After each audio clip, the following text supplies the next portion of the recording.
presentar. Sos ex juez, obviamente sos abogado, ex presidente del Tribunal Oral en lo Criminal Federal número 1 de La Plata. Has sido y sos miembro del Foro para la Justicia Democrática, sos docente universitario, tenés un currículum enorme, así que te agradezco mucho que estés aquí. No, a vos, la invitación. Bueno, a ver, yo en esta historia, digamos, lo que descubro es que existe una demanda de justicia para una situación que obviamente se presenta a todas luces como injusta, es decir, hay un maltrato, hay una situación, uno entiende, de desproporción en términos de poder.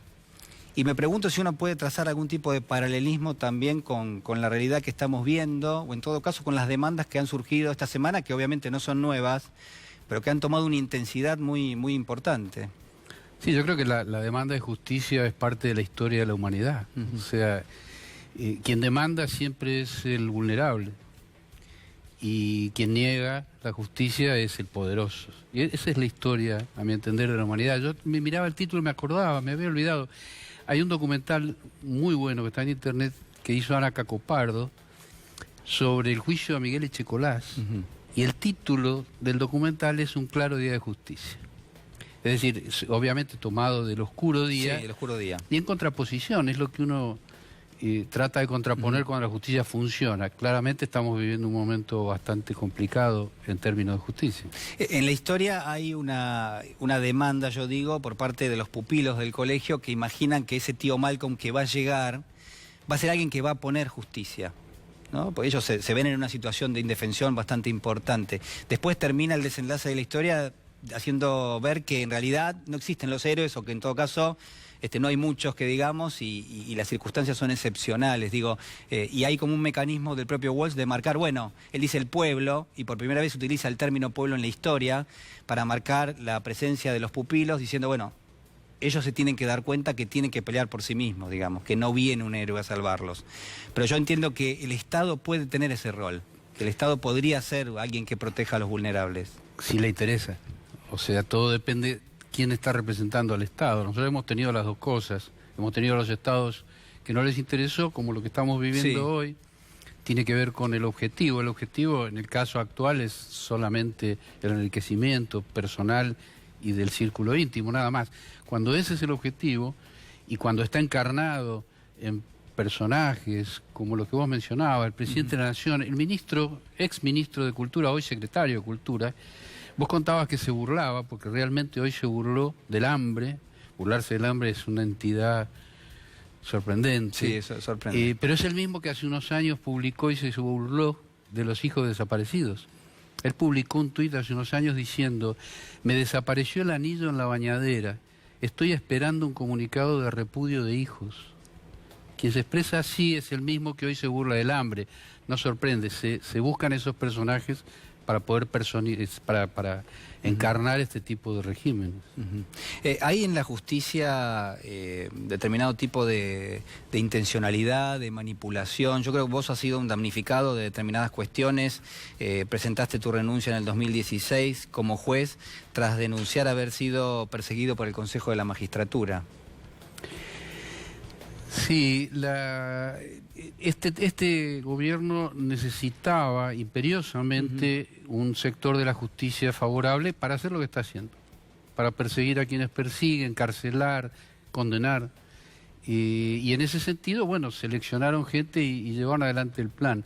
Lo importante es que eso se termina, porque es un sector de la justicia. O sea, convengamos que si toda la justicia fuera como, no sé, como Stornelli, no tendríamos país. Evidentemente hay un sector de la justicia que colabora con este régimen y que son los que, bueno, son el brazo armado de este mecanismo que están utilizando. Y que va a terminar claramente porque ha pasado en la dictadura. Recordemos que en las dictaduras de nuestro país, ninguna dictadura necesitó reemplazar a todo el Poder Judicial. Y eso es un dato a tener hay una en rémora, cuenta. hay un remanente. Porque hay un origen especial, aristocrático, de una ideología determinada que en general acompaña este tipo de regímenes, tanto las dictaduras como el neoliberalismo actual. Dentro de eso, claramente hay un sector de gente decente que trabaja todos los días, pero que no atinan a lo que vos contabas recién, o sea, no atinan a identificarse con el pueblo, por lo menos no de manera activa, si no hubieran protestado un poco más todos estos años. Quiero invitarte a compartir lo que decía Alberto Fernández en el día de hoy. Él está en España, se encontró con el presidente Pedro Sánchez, pero además en una visita a la Cámara de Diputados española, él tuvo algunas definiciones realmente importantes a propósito de lo que estás mencionando. Lo compartimos.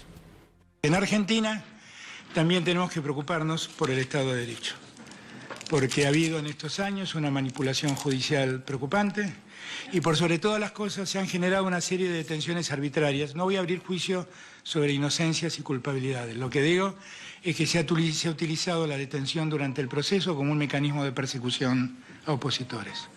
Y eso no está bien, eso está mal. Y eso hay que terminarlo.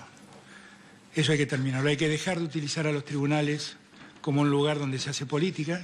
Hay que dejar de valerse de los jueces para perseguir a los que no se les puede ganar en las elecciones. Y hay que hacer que los tribunales actúen como tales, juzguen y condenen a quienes tengan que condenar sin la presión política de ningún momento. Contaba Naciones Unidas en aquellos años que Brasil lograba construir una clase media que significaba la mayor parte de la sociedad brasilera, los años de Lula. Fueron los años Lula libre.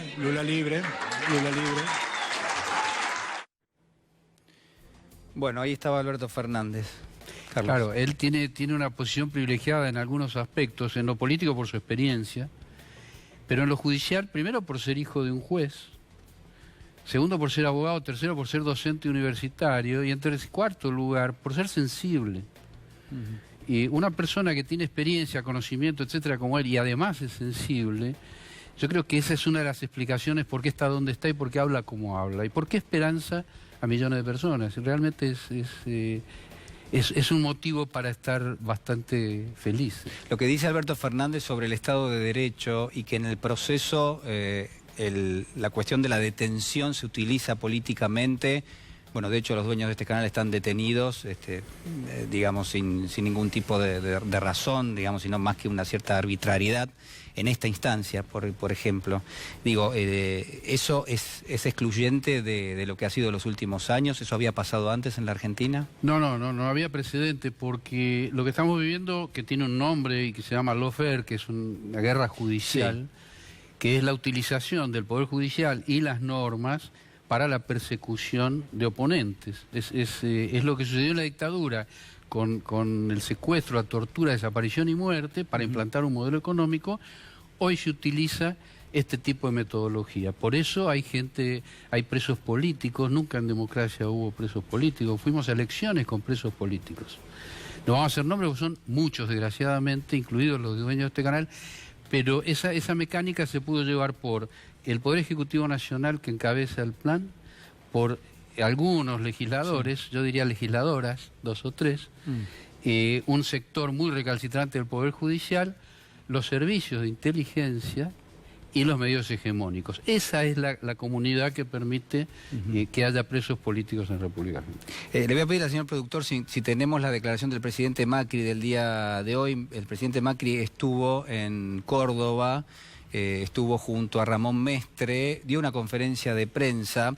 Estoy leyendo que en algún momento, hace ya algunas semanas, a propósito de lo que había sido la negación del resultado electoral, usted, Carlos, dijo que analizaba seriamente el juicio político al presidente. Hoy se volvió a reiterar esta situación. Lo escuchamos y lo analizamos. Lamentablemente las PASO generaron una disrupción económica y alteraron todo el proceso. Siempre estamos convencidos de que la elección no sucedió y estamos con toda la energía para ir al balotaje y continuar trabajando. ¿Se puede revertir el panorama, dice usted? Claro que sí, para eso estamos. Bueno, la elección no sucedió. ¿Qué tipo de análisis? Yo diría que el análisis es más para Pedro Saborido, que ya está también en el estudio, que es alguien que puede tomar determinado tipo de elementos surreales. Supongo que también lo vamos a charlar con él, pero digo, ¿qué te parece? Lo que pasa es que el presidente ya viene diciendo muchas cosas. De hecho, sobre el juicio político yo he pedido hace tiempo. Sí.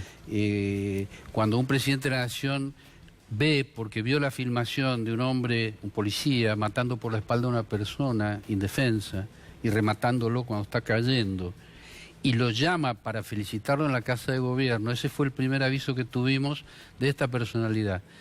que a mi entender, cuando después, entre tantas frases célebres que dijo, cuando dijo, si me vuelvo loco les puedo hacer mucho daño, y yo me quedé pensando, porque uno por momentos se tienta por pensar que está loco, no está loco, se hace el loco.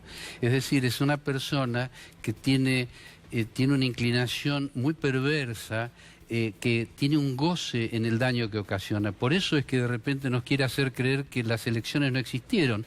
Se está burlando como su secretario de Cultura. Las elecciones sí existieron. Lo que pasa es que como todos los niños bien pretenciosos y presumidos, no aceptan el resultado. O sea, le quiere propinar un daño a un sector de la sociedad que está esperando en el presidente algún tipo de respuesta al resultado electoral. Y él da la misma que dio los 4 años, o sea, niega la realidad, construyen su propia realidad, han contratado gente para construir realidad y han logrado, afortunadamente hasta hace poco, han logrado convencer un sector de la sociedad que hoy ya no se convence con ese discurso. Fuiste muy crítico de la devaluación que tuvo lugar al otro día después de las PASO, como interpretándolo supongo como una reacción del presidente que habilitó en definitiva el presidente. Es que fue deliberado.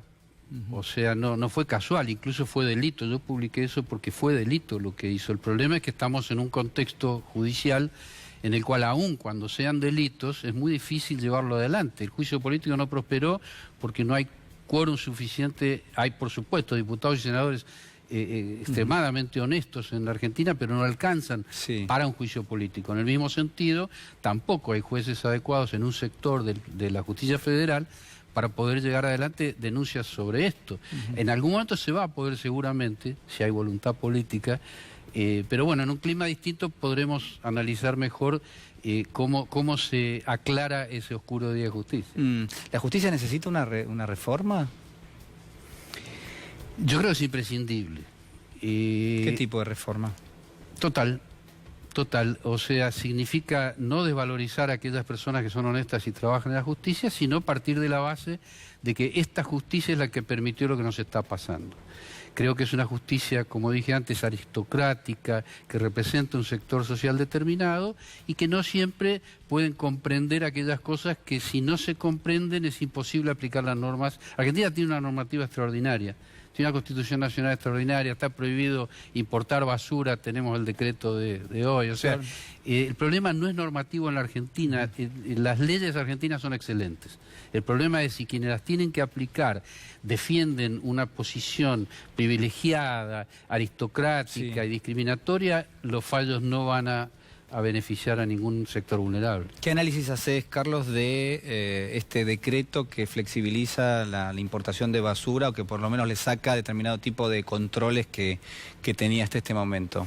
Mira, al principio yo pensé rápidamente que se trataba de un negocio más de este gobierno o del grupo que gobierna. Con el transcurso del día y mirando, me di cuenta, primero, la Constitución lo prohíbe el artículo 41. Previo a la Constitución reformada lo prohíbe la ley que salió en el 91. En el 92 el decreto reglamentario lo prohíbe y exige que en el caso de importación haya un certificado del país de origen. Y luego la Constitución del 94 que lo prohíbe, ¿sí? El gobierno, haciendo oídos sordos a todo eso, dijo no me importa, y por eso yo de entrada pensé que era solo por una cuestión de negocio. Yo creo que es una provocación más. Cuando se viola la norma, la Constitución y las leyes, de una manera tan notable, yo creo que estamos por encima del mero negocio. Yo creo que hay además, insisto, hay un oscuro goce en hacer daño y hay un disfrute que por ahora no lo podemos desmenuzar, lleva mucho tiempo. Y hay intereses, ¿no? También, yo también pensaba en esto, hay determinado tipo de patrones que se dan en la globalización y que muchas veces exceden lo que pasa a nivel doméstico, fronteras adentro, como uno suele analizar las cosas, la financiarización a nivel